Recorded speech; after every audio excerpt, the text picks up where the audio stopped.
Hi, hi there. My name is Olabode.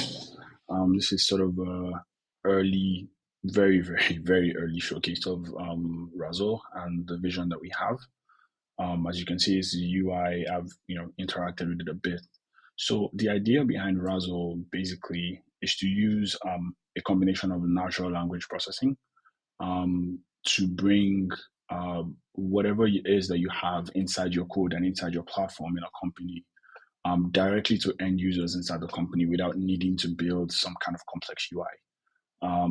For instance, one of the default apps that we put in Razzle has this concept of workspaces. One of the default apps that we put in your workspace is something called a workspace manager. And as you can see, these are workspaces that you can see here. So for instance, I can create a new workspace by simply saying add a new workspace called testing. Now, what Razzle tries to do is it sort of ranks, okay, what's the best, we use semantic embedding search from OpenAI to sort of figure out, okay, what's the meaning of this sentence and what action is this user trying to take? And as you can see here, I have a create workspace action that has been highlighted already. If I click that, now I'm using my keyboard because we're building this in keyboard first design.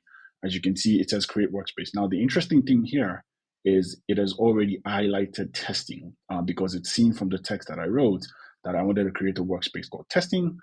So it has extracted that from the text and just put it in there. So instantly I can just command enter, I hit a breakpoint there, and boom, the workspace gets created on this site. Like I said, early release version, so you can see we're literally running this from a computer. And also now that I've created that workspace, I can say, show me all workspaces, for instance. And instantly you can see again, Razzle says, okay, get workspaces. That's the action I think you're trying to take, right? The very moment I do this, I don't have any name or arguments for this, and I could just hit that. Razzle responds, and as you can see, the workspace I created called testing is already here. And also, it's not just natural language, right? Because as good as natural language is, one of the things that we know is that it is also clicking sometimes may be a better user experience for whoever is using the tool. So here, for instance, we've enabled the user, the developer, on the other hand, to simply return a list. We're going to clean this up, obviously, just a nice looking list, and where I can sort of click if I want to see a workspace. So I can click testing, for instance, and it just says getting workspace testing, blah, blah, blah. And in this particular case, I can decide to show the user more options like, okay, add an app to this workspace or for them to do any other action in this workspace. Now, in order to return this list to a user, the developer on the other end did not have to build any complex UI or whatever. Literally, this is as you can see, in order to create that one action, what I simply have here is an action annotation in JavaScript. Give it some examples of how the user can sort of get to that workspace. And in order to return the list, this is literally the line of code that does that, right? You can see we return a very composable set of widgets like, Razzle response and just says Razzle list and return the selectable reason Razzle text, then you're done. And automatic, and it just says, okay, you know what? If somebody clicks that text, it trigger another action in here. And remember when I said that sometimes writing natural language may not necessarily be the best user experience. For instance, if a user has a couple of actions that they normally take, you would see them on a list of available actions here. They can see a history of the actions that they've taken.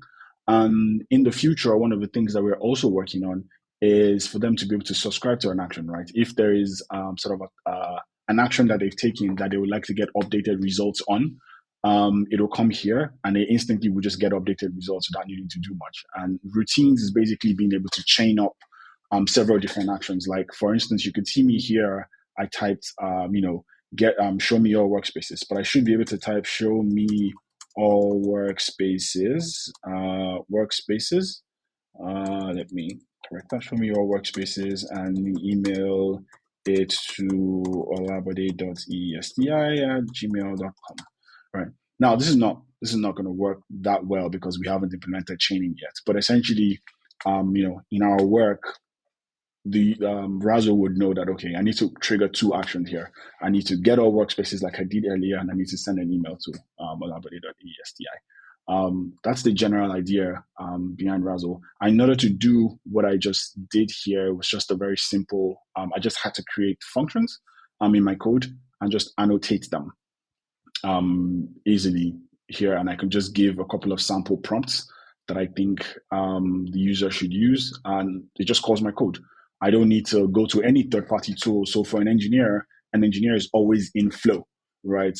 It's right inside their code. They don't have to go and build some UI in React or whatever, or they don't have to, go to something like Retool to go do drag and drop. That's not necessary with Razzle. You just have to literally return whatever it is you want to display to the user. As you can see here, it's just, return Razzle input text and Razzle text, and, your job is done, essentially. And also, if you think about this from like an organizational point of view, one of the things that we're also working on is that we could have a very large organization where they have one internal tool. Because when everybody's interacting with the internal tools with natural language, the burden of training goes lower. And literally all you have to do is to just learn the lingo of the job and not the tool itself. You just learn the job. As long as you know the lingo of the job, you can come into Razzle and type whatever it is you want to type. And all the engineers have to do is just expose every single thing as actions to the front end into Razzle, and Bob's your uncle. They can do that in minutes. So this is a really, really early version of what we're currently building, but we have this currently in development right now. We're always fine tuning what it is, and we plan on launching a very early release version of it in Q1, possibly at the end of January in 2023. Thank you for listening.